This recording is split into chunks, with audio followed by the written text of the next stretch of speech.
사랑하는 성도 여러분, 여러분의 지금까지 올 한 해 달려오는 모든 삶의 자리들, 오늘 여기까지 나오는 모든 순간까지 여러분 어떠셨습니까? 고맙습니다. 오늘 나오실 때 마음들 발걸음들은 어떠셨나요? 오늘은 왠지 조금씩 예배의 자리가 회복되는 그런 은혜와 느낌을 받습니다. 성도들의 얼굴빛이 행복해 보였고 또 감사함으로 나오는 발걸음들이 참 아름다워 보였습니다. 그 귀한 발걸음들, 마음들 잊지 마시고 하나님 앞에 더 큰 영광으로 올려드리는 귀한 주님의 성도들이 되시기를 바랍니다. 지난 주간 우리에게 주셨던 말씀 우리 한번 또 기억해 보십시다. 믿음을 잘 먹고 살아야 돼요. 예수 그리스도를 잘 먹고 살아야 되겠다. 요한복음 6장 51절입니다. 시작. 나는 하늘에서 내려온 살아있는 떡이니 사람이 이 떡을 먹으면 영생하리라. 내가 줄 떡은 세상의 생명을 위한 내 살이니라 하시니라. 요한복음 6장 51절 말씀. 아멘. 오늘 주신 말씀입니다. 데살로니가전서 5장 18절입니다. 시작. 범사에 감사하라. 이것이 그리스도 예수 안에서 너희를 향하신 하나님의 뜻이니라. 데살로니가전서 5장 18절 말씀. 아멘. 인간의 기도를 바구니에 담아서 하나님 앞에 열심히 올려드리는 두 천사가 있었다고 합니다. 한 천사는 소원의 바구니를 들고 인간의 모든 소원을 그 바구니에 담아 하나님 앞에 올려드리는 천사였고요, 한 천사는 인간의 감사를 가득히 담아 하나님 앞에 올려드리는 감사 바구니 담당 천사였습니다. 그런데 늘 마감 시간이 되면 소원 바구니를 담은 그 천사는 어찌할 바를 몰라 분주하게 올라갑니다. 넘치도록 많아서. 그런데 감사 바구니는 늘 비어 있습니다. 가끔 한두 개씩 올라오는데 이것 가지고는 하나님 앞에 올려드리기가 민망해서 마지막까지 동분서주해 보지만 늘 하나님 앞에 부끄러운 모습으로 헐렁한 빈 감사 바구니를 들고 주님 앞에 선 천사의 이야기입니다. 사람은, 우리는 늘 그래요. 하나님 앞에 감사보다는 소원을 아뢰는 게 더 많습니다. 죄인은 우리가 하나님 앞에 구원받았다는 그 하나만으로도 감격하고 일생을 감사하며 살아도 모자랄 텐데, 우리는 그럼에도 불구하고 늘 주 앞에 나올 때마다 하나님 앞에 소원의 바구니만 들고 나옵니다. 감사는 늘 설렁하고 소원만 잔뜩 들고 옵니다. 오늘 여러분 예배당에 들어오실 때 또 어떤 소원을 들고 오셨습니까? 아니면 감사를 들고 오셨습니까? 왜 우리는 이런 삶을 반복하며 살아야 될까요? 무엇이 문제일까?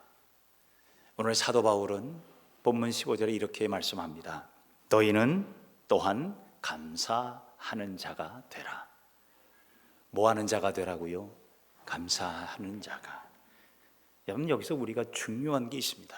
감사는요, 하는 거지 아는 것에 멈춰서는 안 된다는 겁니다. 감사를 많은 사람들이요, 알기는 알아요. 감사에 대해서 연구도 많이 했고 감사가 뭔지도 알아요. 그런데 막상 감사하는 일에 우리가 주저하고 있다는 겁니다. 미국의 심리학자가요, 연구를 했어요. 실험을 했는데 감사하면 어떻게 될까, 뭐가 좋을까 연구를 했는데 그 결론은 이거더라고요.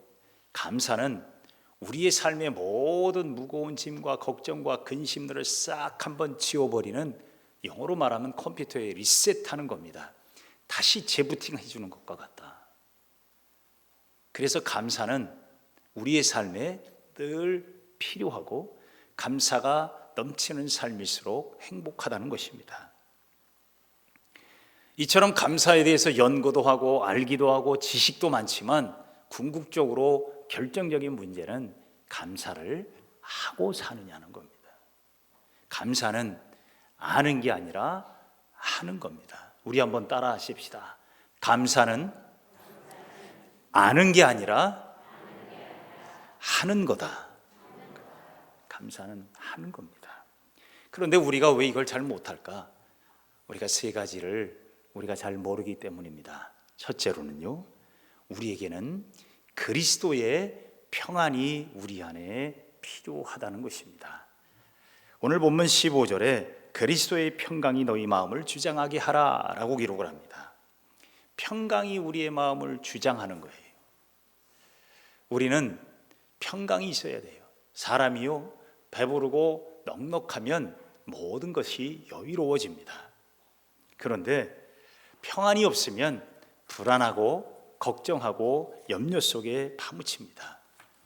오늘 범사에 우리가 모든 일에 감사하며 살기 위한 가장 첫 번째는 내 안에 계신 주님이 주시는 평안이 필요하다는 겁니다. 예수님 말씀하셨지요. 요한복음 14장 27절에 평안을 너희에게 끼치노니 곧 나의 평안을 너희에게 주노라. 내가 너희에게 주는 것은 세상이 주는 것과 같지 아니하니라. 너희는 마음에 근심하지도 말고 두려워하지도 말라. 사도 바울은 감사가 몸에 밴 사람입니다. 여러분, 감사는요, 몸에 배야 되는 겁니다. 감사가 몸에 배는 것, 내 안에 주님이 계시고 주님이 내게 날마다 평안으로 내 삶에서 솟아나게 해주시고 있다는 사실을 기억하며 살아야 돼요. 세상의 평안은 잠깐입니다. 세상이 주는 평안이 뭘까? 그것은 바로 세상이 주는 잠깐의 만족입니다. 그러나 그 만족은 잠깐의 행복을 줄 뿐 영원한 행복은 주지 못합니다. 그런데 주님은 우리에게 영원한 평안을 주시기 위해서 내 안에 거하신다는 말입니다. 우리가 예수 그리스도를 믿는다는 말은 그리스도의 평안이 내 안에 거하게 하신다는 말이고, 그리스도의 평안은 잠깐씩 나오는 게 아니라 날마다 솟아나는 생수의 강처럼 여전히 지금도 흐르고 있다는 것입니다. 요한복음 7장 38절에 나를 믿는 자는 성경의 이름과 같이 그 배에서 생수의 강이 흘러 나온다고 말씀하십니다. 사랑하는 성도 여러분, 우리는 살다 보면 정말 지옥 같은 삶이라고 표현하기도 하고 힘들고 어렵고 눈물 나고 괴로운 삶이라고 표현을 합니다. 그때에도 내 안에서는 여전히 그리스도의 평안이 흐르고 있습니다. 그리스도의 평안을 누리는 자가 되시기를 바랍니다. 그저 흘려버리지 마시고 세상의 헛된 평안 속에 빠지는 것이 아니라, 그 평안이 아니라 그리스도의 평안이 내 안에 있음을 고백하고 그 평안을 내가 누리는 그리스도인들이 되시기를 바랍니다. 사도 바울은요, 그가 이 서신을 쓸 때에는 감옥에 있을 때예요. 그때의 감옥은 지금 같은 감옥이 아니에요. 살면 다행이고 죽으면 할 수 없고 그런 감옥이에요. 돌 적당히 까서 그저 햇볕, 신락 같은 햇볕 겨워 볼 수 있을 캄캄한 감옥에서 그가 갇혀 있으면서 그가 고백했던 게 뭐예요? 너희는 감사하는 자가 되라. 감사가 몸에 밴 그리스도인은 근심하지 않고 하나님을 믿음으로 오늘도 우뚝 서는 성도들인 줄로 믿습니다. 요한복음 14장 1절에 말씀합니다. 너희는 마음에 근심하지 말라. 하나님을 믿으니 또 나를 믿으라 말씀합니다. 사랑하는 성도 여러분, 힘들고 어려운 기가 막힌 인생을 살아갈지라도 내 안에 누가 계세요? 그리스도가 계십니다. 그리스도께서 오늘도 우리 안에 평안을 주십니다. 두려워 떨고 있는 제자들에게 주님이 나타나셔서 제일 먼저 외쳤던 말씀이 너희에게 평강이 있을지어다. 오늘도 주님의 평안이 우리 안에 있음을 고백하며 그리스도의 평안 가운데 감사를 회복하는 귀한 성도들이 되시기를 바랍니다. 두 번째로, 말씀이 풍성해야 돼요. 말씀이 우리 안에 풍성히 거하는 것. 본문 16절에 그리스도의 말씀이 너희 속에 풍성히 거하며 그럴 때 감사하는 마음으로 하나님을 찬양하는 삶으로 이어진다고 합니다. 어렵고 힘든 일을 만날 때마다 우리는 자꾸 본능적으로 세상을 바라보게 됩니다. 염려하고 원망합니다. 그럴 때마다 여러분, 내 안에 말씀으로 내 안에 채워나가는 그리스도의 말씀이 내 안에 풍성히 거하도록 여러분 말씀 앞에 무릎 꿇는 성도들이 되시기를 바랍니다. 교회 공동체는요, 말씀, 영혼의 양식인 말씀의 공동체입니다. 하나님의 말씀을 함께 먹는 공동체입니다. 그런데 요즘 사회가 우리에게 향해 함께 먹지 말라고 합니다. 밥도 함께 먹지 말고 말씀도 함께 먹지 말고. 여러분, 밥을 혼자 잡숴 보신 적 있으십니까? 혼자 먹으면 맛이 있나요? 여러분, 밥은요 같이 먹을 때 맛있어요. 그것도 마음에 드는 사람, 기쁜 사람하고 함께 먹으면 얼마나 맛있어요. 하나님의 말씀도, 우리가 이 예배는요 하나님의 말씀의 식탁이에요. 이 말씀의 자리에 함께 주의 말씀을 먹으며 주의 사랑을 받으며 주님의 은혜를 나누며 이 안에서 섬기고 사랑하는 걸 우리는 배워가는 겁니다. 우리 옛 어른이 교육 중에 중요한 교육 중에 하나가 밥상머리 교육이라는 말을 합니다. 함께 밥을 먹으면서 그 밥상 앞에서 수많은 교육이 이루어지고 있는 걸 여러분 아십니까? 어른을 섬기고 또 자녀를 사랑하고 그리고 서로를 배려하고 서로를 나누고 그리고 기다리며 또한 사랑할 줄 아는, 그리고 감사하는 마음을 배우는 것이 바로 밥상의 교육이에요. 오늘날 교회는 이 영혼의 양식인 말씀의 밥상이 점점 소원해지고 있다는 사실입니다. 저는 교회는 그런 의미에 있어서 말씀이 함께 나누어지는 이 예배의 자리가 회복되기를 소원합니다. 하나님께서 우리에게 말씀을 또한 주셨고 올 한 해 말씀 위에 든든히 서라는 표를 주셨는데 이것이 더욱 우리 안에 새로워지기를 원합니다. 말씀이 풍성하면 영적으로 넉넉해집니다. 여러분, 배가 고프면 예민해지잖아요. 그런데 배가 부르면 어떻게 해요? 모든 게 다 넉넉해져요. 하나님의 말씀이 내 영혼에 풍성해지고 넉넉해지면 여러분, 우리의 삶의 자리를 바라볼 때 감사가 더욱 새롭게 보여질 줄로 믿습니다. 시편 50편 23절에 그러므로 우리가 하나님 앞에 나올 때 감사로 나와 예배하는 자들이 되는 거예요. 감사로 예배하는 자들이 하나님 기쁘시게 하는 것이고 그 구원을 이루어가게 될 줄로 믿습니다. 세 번째로, 범사에 예수의 이름을 늘 생각하며 살아야 돼요. 여러분, 우리는 그리스도인입니다. 그리스도인은요 예수님을 늘 생각하는 사람이에요. 오늘 보면 17절에 무엇을 하든지 말이나 일어나 다 주 예수의 이름으로 하고 그를 힘입어 하나님 아버지께 감사하라. TV에 히든싱어라는 프로그램이 있더라고요. 진짜 가수하고 가짜 가수들이 그 진짜 가수를 흉내내는 모창 가수가 대결을 하는데 진짜가 때로는 모창 가수한테 지더라고요. 가짜가 더 진짜 같은 거예요. 근데 그거보다 더 전 놀라운 건 그 모창 가수들이요 나올 때 여기에 명찰을 하나씩 달고 나와요. 거기 명찰을 이렇게 띄면 뭐라고 자기를 소개하냐면, 예를 들면 이겁니다. 동빙고 남진, 서빙고 나훈아. 이 모창 가수의 이름을 거기에 달고 나와요. 자기 이름이 없어요. 그들은 자기가 그렇게 사모하는, 자기가 정말 되고 싶어하는 그 가수의 이름을 달고 살아요. 그리고 그 가수의 노래를 날마다 부르고, 다른 사람들이 야 너 진짜 그 사람 같다 그러면 행복해해요. 저는 그걸 보면서 우리는 과연 내가 그리스도인이라는 이름을 과연 자랑스럽고 행복해할까, 그런 생각이 들어요. 우리가 예수 믿는 사람이라는 이야기는요 그리스도를 닮아가기를 원하는 사람이에요. 예수를 닮아가는 사람. 저는 동빙고교회 교인은 다른 말로 말하면 이거예요. 우리는 동빙고 그리스도인이에요. 동빙고 그리스도, 동빙고 예수. 예수를 닮아가기를 소망하고, 그래서 예수님을 생각만 해도 마음이 기쁘고 감사가 넘치는 거예요. 여러분, 그 프로그램에 모창 가수가요 그 진짜 자기가 사모하는 가수를 만나면 막 울어요. 너무나 감격스러운 거예요. 그리고 자기가 그 원조 가수, 그 가수를 심지어 이기기까지 하면요 몸둘 바를 몰라요.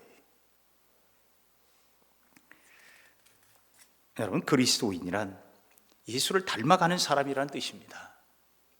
그러면 예수를 닮아가는 사람의 특징은 뭘까요? 가수를 닮아가는 사람은 그 사람의 노래를 위해서 최선을 다하다 그 노래를 부르며 똑같아지려고 해요. 그래서 그 노래 소리가 똑같아질 때 그를 닮았다고 말하지. 우리는 예수를 닮아가는 사람은 어떤 특징이 있을까? 그래서 바로 감사하는 자가 그리스도인이라고 말할 수가 있습니다. 왜 그런 줄 아세요? 예수님은요, 감사의 사람이었기 때문입니다. 주님이 이 땅에 오셨을 때 예수님이 갈릴리 중심으로 많은 사역을 할 때에 수많은 사람들이 예수를 쫓아다녔지만 과연 예수님이 수많은 사람들에게 사랑만 받았을까요? 좋은 일만 있었을까요? 천만의 말씀이에요. 예수님은 수많은 은혜를 베풀고 고치고 낫게 하고 살려내기까지 했음에도 불구하고 수많은 사람들이 예수를 비난하고 조롱하고 예수님을 핍박했어요. 그럼에도 불구하고 예수님은 그 모든 때마다 감사했어요. 심지어 자신을 잡아가는 사람들에게도 원망하지 않고 하나님의 뜻을 구하며 하나님의 아버지 앞에 감사했어요. 핍박과 고난, 여러분 심지어 오병이어의 기적을 베푸실 때 하나님의 그 기적의 현장 속에 거둬들인 게 그저 작은 보잘것없는 오병이어 그 작은 도시락이에요. 사람들은 그걸 보고 비아냥거렸어요. 그것 가지고 무엇을 하겠느냐. 그런데 예수님은 그것에 무엇을 담았냐면 주여 이 작은 도시락을 주심에 감사합니다. 우리의 삶에 보잘것없고 정말 비천하고 정말 힘들고 어려운 상황에도 감사가 그곳에 있음을 기억하시기를 바랍니다. 마태복음 11장 25절에 자신을 비난하고 자신의 말을 듣지 않는 사람들을 향해서 예수님은 뭐라고 하나님 앞에 기도했습니까? 천지의 주제이신 아버지여, 이것을 지혜롭고 슬기 있는 자들에게는 숨기시고 어린 아이들에게는 나타내심을 또한 감사합니다. 어떤 상황에도 감사하며 사는 사람, 그 사람이 바로 그리스도인인 줄로 믿습니다. 오늘은 추수감사주일로 지킵니다. 제 뒤에 걸려있는 이 감사 노트를 보면서 이 50여 명의 성도들이 기록한 이 감사의 고백들, 저는 이 감사 노트를 쓰면서 한 가지 깨달은 게 있습니다. 감사할 것이 있어서가 아니라 감사하니 감사할 것이 많아졌다는 이야기입니다. 감사가 조건이 있어서 감사가 아니라 감사하니 감사할 것이 나와요. 성도 여러분, 기쁜 일도 슬픈 일도 좋은 일도 아픈 일도 한 번 더 예수 그리스도 이름으로 생각해 보십시다. 그러다 보니 감사할 것이 쏟아져 나옵니다. 우리 안에 거하신 평안의 주님을 생각하며 삽시다. 그리스도의 평안으로 충만하시고 그리스도의 말씀으로 풍성하시고 예수의 이름으로 살아가는 성도들이 될 수 있기를 바랍니다. 기도하십시다. 사랑이 많으신 주님 감사합니다. 오늘 우리에게 귀한 감사의 계절을 주시고 추수감사주일로 하나님 앞에 감사의 제단을 쌓습니다. 주여, 우리가 범사에 감사하고 무엇을 하든지 감사하며 그리스도를 닮아가는 성도들이 되기를 원합니다. 내 안에 거하시는 주님으로 인하여 내 안에 늘 평안이 가득함을 잊지 말게 하시고 하나님의 말씀으로 늘 충만하게 채우며 살게 하시며 하나님의 이름을 주 예수 그리스도의 이름으로 우리가 자랑스러운 그리스도인으로 살게 하여 주옵소서. 감사가 넘치는 그리스도인이 될 줄로 믿습니다.